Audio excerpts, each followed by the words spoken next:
Hello, Riccardo. Hi. Nice to have you here. Can you give us first a short explanation of your work about the neurogenetic tumor? I just have to learn it's this word also neurogenetic, not it's neurogenic. Neurogenic Tremors. Tremors. What is the short explanation? Yeah, short explanation. It's a word that doesn't really exist in the medical literature yet, probably. And it describes like what human beings and animals go through in terms of a neurological reaction to stress or traumatic situations. So it can be related immediately to a stressful event. It can also be a delayed reaction.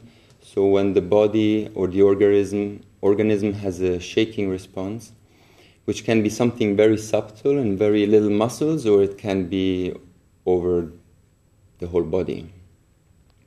And so the neurogenic tremors are a definition we gave it years ago to describe this reaction, which many people observe also during therapeutic work, whether it's osteopathic, whether it's yoga, whether it's craniosacral, anything that has to do with like addressing and getting in touch with those tension patterns in the body.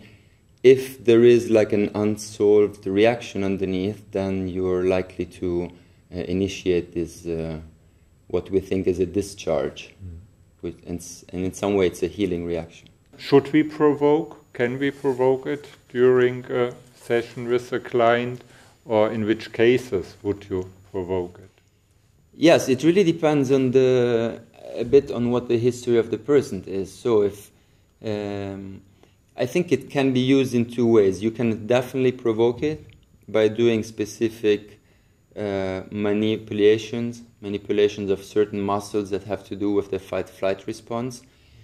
So you can either use physical stress. I think there's two ways you can provoke it. One is that you exaggerate the limitation. So if the client shows an excessive contraction in one area, then by allowing it to find a way to exaggerate that limitation, you may initiate a release mechanism.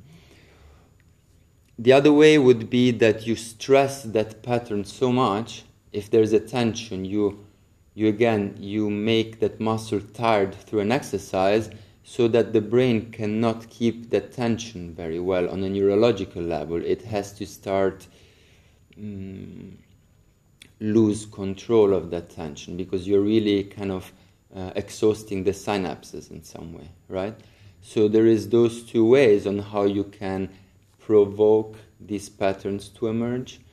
And again, then on looking at how it emerges, it can give you a diagnostic tool because it can show you areas of the body where it comes up really easily and areas of the body that look like they're not participating. So you know that those may be areas you want to start working with your hands and doing some other intervention. So in a sense, by provoking it and looking what pattern is expressed, it can tell you something about what maybe that person will need of further manipulations.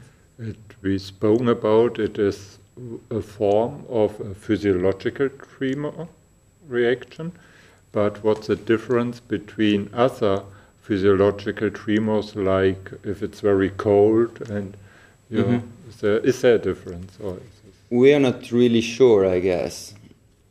In some way, probably at some level, the neurological mechanisms are similar. So it's something in the brainstem activating some reaction in the spinal cord and thus in the muscles. There is, in the sense, when you use the term physiological tremor, you're really meaning that there is not a pathology underneath. There is not like a brain tumor, or that there is not an epileptic seizure, or there is not a Parkinson's disease. So by saying physiologic, we just mean that it happens to people not because they have some physical trauma in the brain or some disease, but just it happens as a reaction. So you're saying it could happen for cold, and probably the mechanism is similar, it's just probably activated by different areas. So for cold, it will be definitely activated by some loop from your skin to your brainstem and then back to your spine. If it's related to a traumatic event or to a shock or to a fear, then it's most likely activated from your limbic system to your brainstem and to your spine. So probably maybe the physiological manifestation is similar, but the areas of the brain that are responsible for initiating it are probably different. Okay. What were the reasons you start with this work? Were there special reasons, or came it through your studying in biology, or? Yeah, for many reasons. First, I experienced it myself several times after car accidents or after some hard, emotionally challenging experiences. So I was, in a sense, familiar with it in my body. Then, when I did my biology degree, I studied neuroethology, and so that's like the study of animal behavior from the neurological point of view. And there you come across these reactions. You come across descriptions of animals or videos showing animals having this response. So you kind of get to learn that it's a physiological reaction to stress. It's again, there isn't much literature. We are probably maybe some of the first ones actually looking what's happening in the nervous system while these reactions happen, whether they're spontaneous or induced in a therapeutic setting. But the idea is, yes, it comes from my work as a biologist, it comes from my neurophysiology degree, and it comes from working with therapists that actually are familiar with this reaction and use it. So, what would you say were for you the most important findings of your work? And what's for you the most interested aspect for it? Mm-hmm. So there's one part is using it. So working with this approach in a therapeutic setting. So after 10 years, you really have seen a lot of different things happening in people. And so you always trust what you're doing. So you trust the process, you understand, you see patterns, you know what that person might benefit during that reaction, or if a person may be beneficial to initiate through healing work that reaction, or when the reaction is actually uncontrollable, so you need to work the other way around to find ways that they stop the reaction. So in a sense, it's a lot of, it's kind of that experience working with so many different cases that always brings that curiosity of what's going to be happening in this person, and how can we help it, and how will it manifest itself.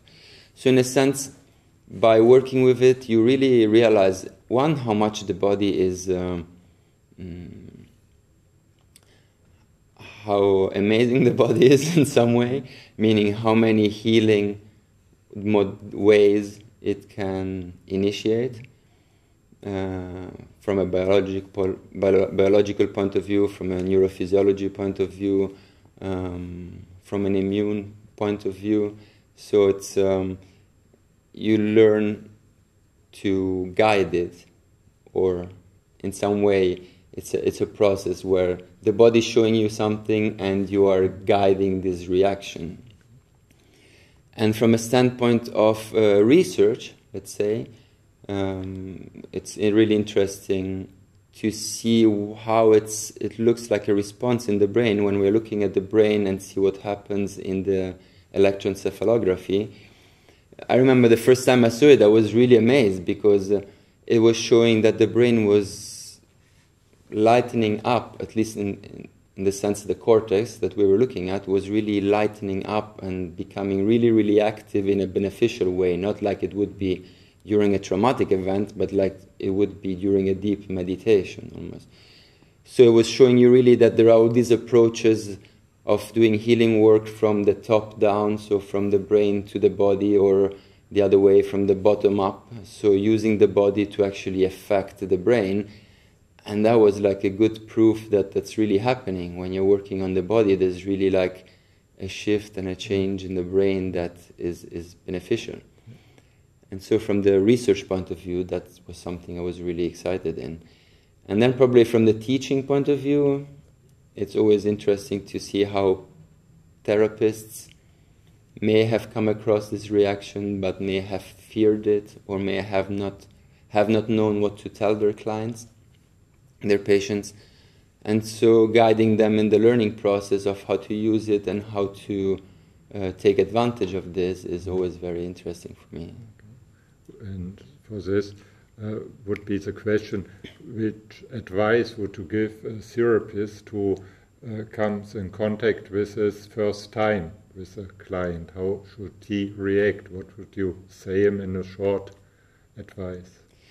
The problem with giving a short advice is that it can manifest in so many different ways. And sometimes it can manifest in a way that the person, the client, and the therapist, maybe they don't know what's happening, but they're very comfortable with it. And sometimes it can react in such a strong way that no one is comfortable with it. And so I don't have an advice for both cases. The advice would be, when it's comfortable, to again just tell the client, the patient, that it's a normal reaction and that it's actually positive in that setting, and just wait that it and see where it goes, how it develops. If it's a strong reaction, then I think if you're not trained in handling it, then the best thing is really to engage the client psychologically and have them control it in some way, by standing up, by walking around, by giving a lot of contact, body connection, and eye to eye, and talking, and making sure that they can somehow modulate it, or almost sometimes suppress it.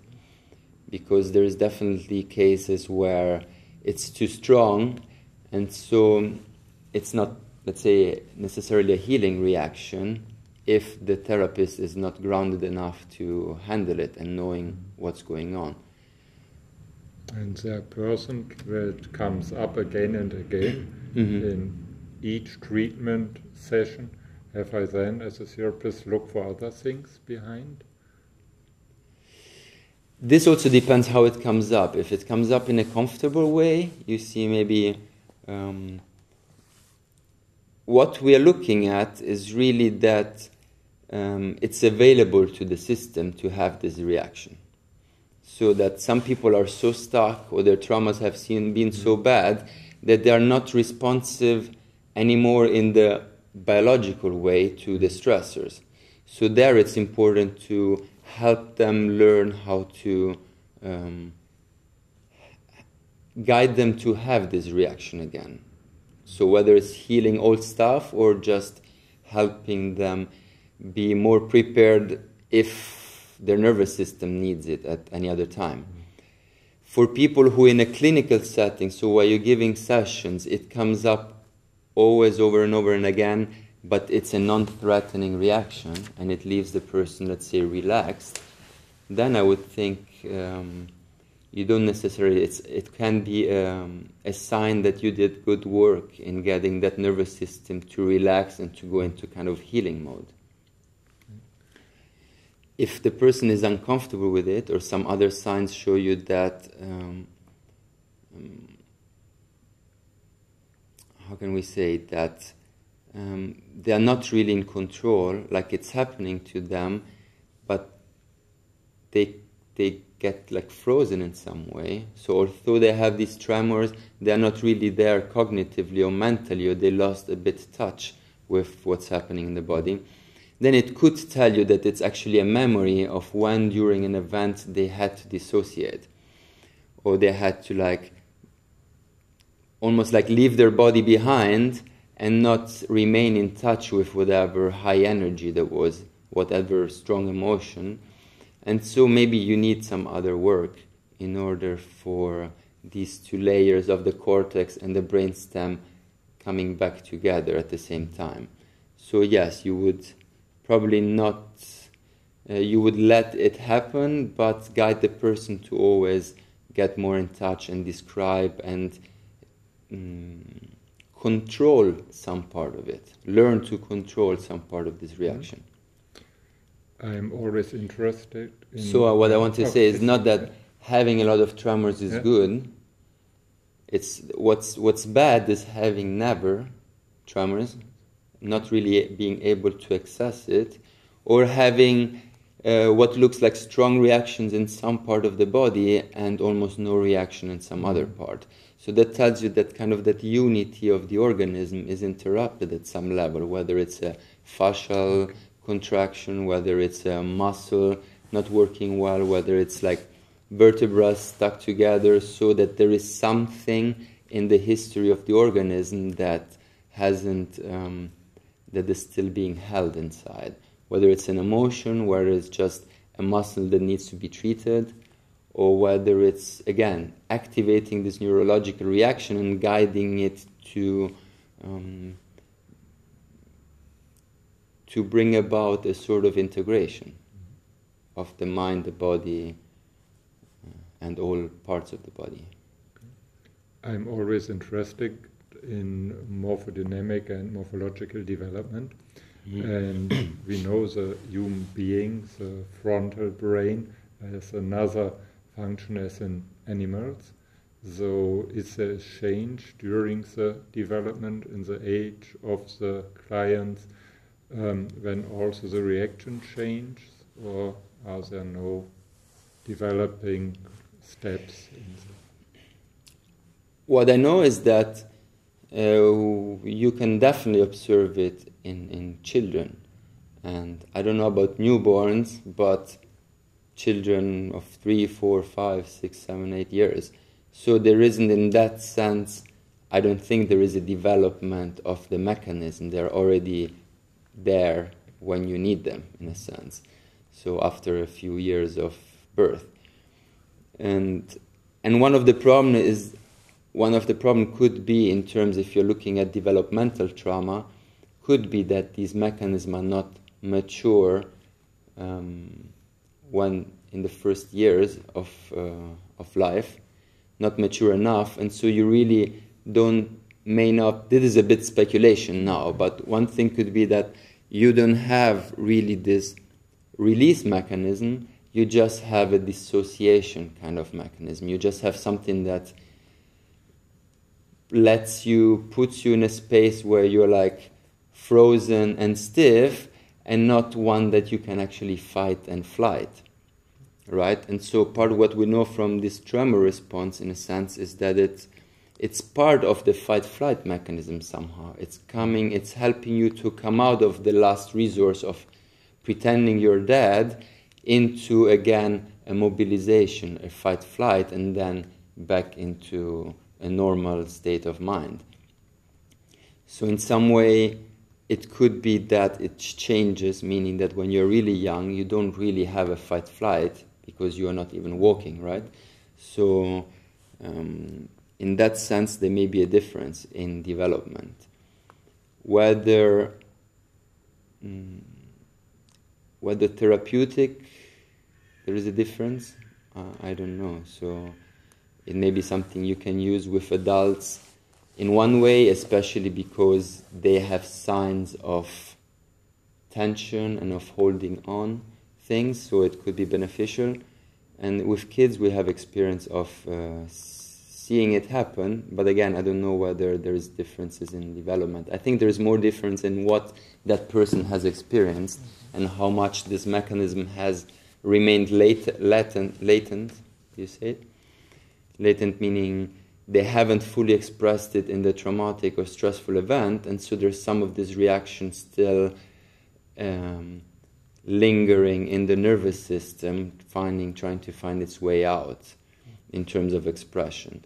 So I think there's more a difference in what the history of the person is rather than in a developmental reason. The brain waves are for both the same, like you showed for children and adults? The different brain waves you described? I don't know, because I haven't done it in children. Okay. There's definitely a difference in what the pattern of a healthy brain looks in a child and in an adult in terms of brain waves, of EEG science. But we have not made that research.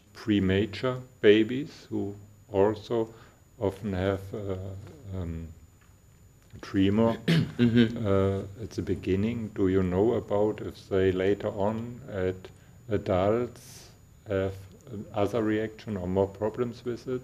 Did you ask for it? Or? No, it's a good question which I have never actually thought about. We know that there is this, I think it goes a little bit, I think one difference in looking at these tremors can be that the mechanism of tremoring, meaning of having the body, the muscles go through that fast reaction, is the same one from when you're born to when you're adult, because it's embedded in the neurology of your muscles, of your spine. It's when the body uses it that changes. So probably as a premature baby, you may have something related more to thermal regulation, which is not a good, not well developed in a premature baby. But so this is probably not the same thing that when you're looking at the therapeutic effects of tremors. Then again, the neurology in terms of how it expresses itself may be the same, but the reasons or the parts of the brain that are interested in this reaction may be very different.